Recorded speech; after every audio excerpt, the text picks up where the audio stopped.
I want to show you how to draw a fantasy world map with just some crayons and a blank sheet of paper. Okay, so here is the big trick to learning how to draw fantasy maps.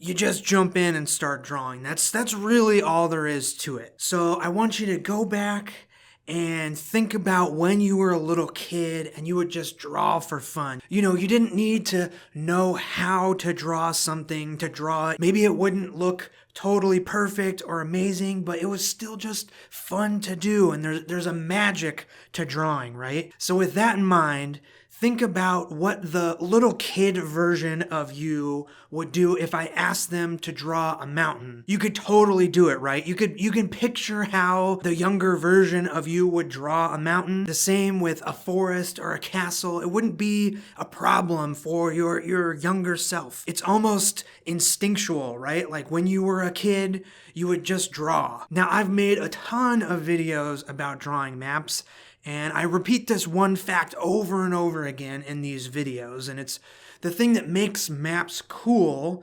isn't this big, complicated, difficult, technical drawing.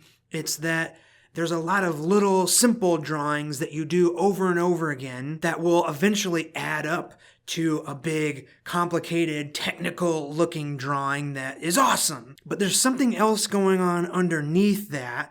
And it really comes out when I draw maps like this one where I'm just making it up as I go. I get that same feeling I had when I was drawing as a kid. You know, there's something magical and very, very rewarding about being able to create something from nothing. And what I want to do with these videos is to encourage you to experience that feeling, to remove some of the roadblocks that might keep you from drawing or writing or making games, making art, and get you back to that feeling of being a little kid and just having fun creating something. Now, one of my favorite books about writing and drawing and making art is What It Is by Linda Berry. It's part collage, part comic, memoir, part how-to activity book. It's really, really cool. And in there is a great comic called Two Questions. And the two questions that Linda talks about in this comic are, is this good? And does this suck? You know, these are the two questions that hit her whenever she sits down at the drawing table or to write something. And these two questions are really the doubt that can haunt you when it comes time to creating something. So in the comic, she says, when I was little, I noticed making lines on paper gave me a certain floating feeling. It made me feel like I was both there and not there.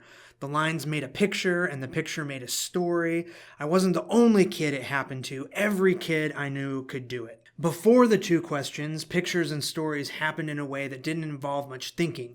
One line led to another until they somehow finished. I never felt like I was trying, and the drawing itself didn't matter too much to me afterward. But the two questions find everybody. So she goes on to explain how these two questions almost ruin creating art for her. You know, is it worth it if it's not good enough? She tries to rationalize a way around it and figure out like an answer to these questions. And what she figured out is that there's not really an answer to the questions.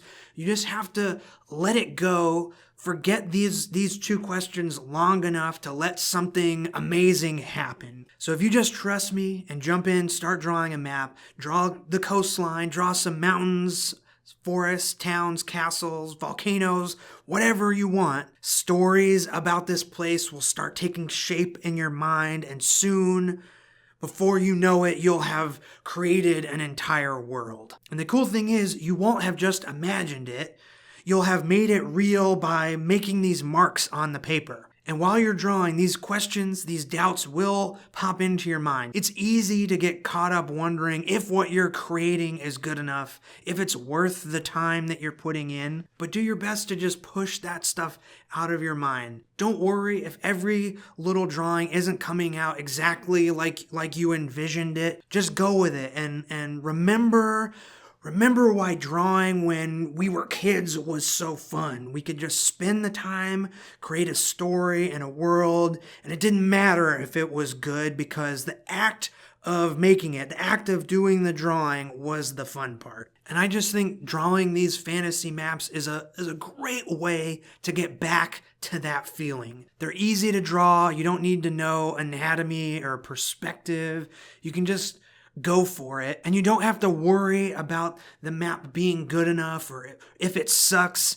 It doesn't suck because a map is just a representation of an imaginary place. You know, it's an entire world that you can have an amazing time creating, but at the same time, it's also just a few marks on a sheet of paper. Now, I'm sorry if you came into this video thinking that it was a tutorial on how to draw a fantasy map that maximizes the unique properties of crayons to make a beautiful work of art. If that's what you're looking for, I've got lots of other videos on the channel for you to check out.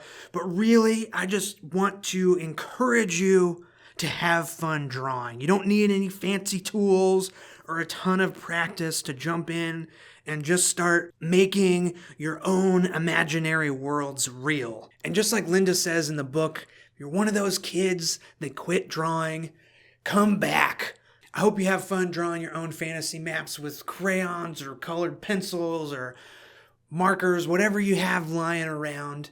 If you'd like to support the channel, I have guidebooks on how to draw maps and all kinds of stuff. I have system neutral, whimsical fantasy adventures in my online shop and on my Patreon. Both are linked in the description. Thank you so much for watching, and I'll see you in the next one.